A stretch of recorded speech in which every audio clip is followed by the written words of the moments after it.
it's quite a difficult and a complex issue for me because my research is both personal and academic, and in a way, to an extent, it is also political in a sense that I feel that it is a facet of social activism. So I constantly have to not reconcile but find a balance between the various facets of this research. For example, because I'm doing academic research, I need to a large extent, draw a line or be less personal about what I write about in order to sound as a sound voice that is not partial, or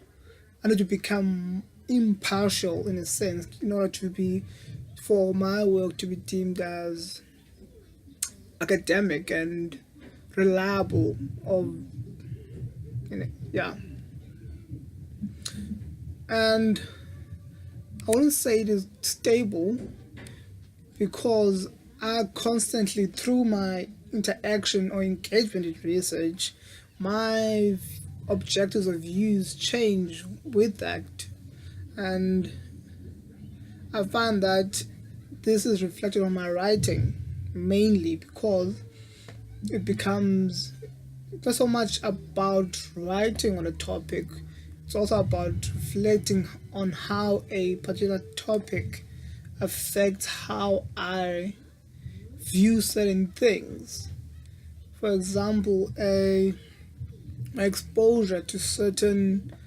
works by authors such as Neville Alexander, Ngugi wa Thiong'o, and Maltinato Torres, those sort of make me question what I've learned thus far before being engaged with these particular writers. And my writing sort of reflects this, as I tend to draw more on these new literatures, or they're new to me at least, and sort of reflecting that or sort of inserting that in my known knowledge, if that makes sense.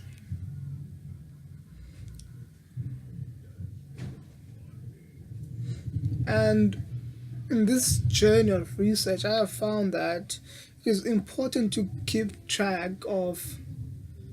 what I know and what I wish to know. So, for example, knowing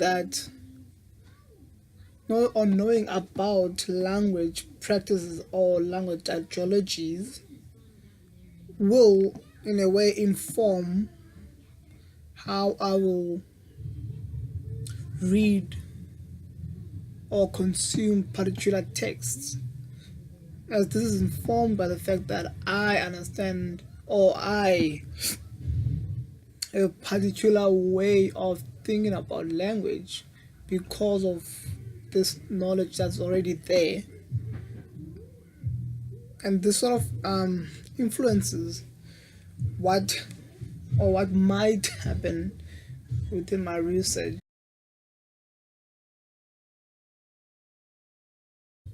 Before engaging in language ideologies as a concept, I treated language as something that's sort of a given or a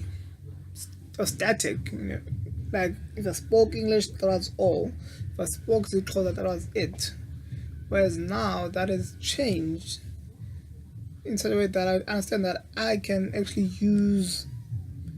any language I want to achieve whatever goal that I wish to achieve. And that sort of also has reflected on how I write, because I find that sometimes something will, for me, in my personal perspective, will be more potent if I write it in isiXhosa and then translating that later on, even though sometimes this does not always seem to make sense, but it's sort of draw attention to this idea of language usage or language practice being a result of social interaction or social positionality. So me position myself as a research student or postgraduate research student,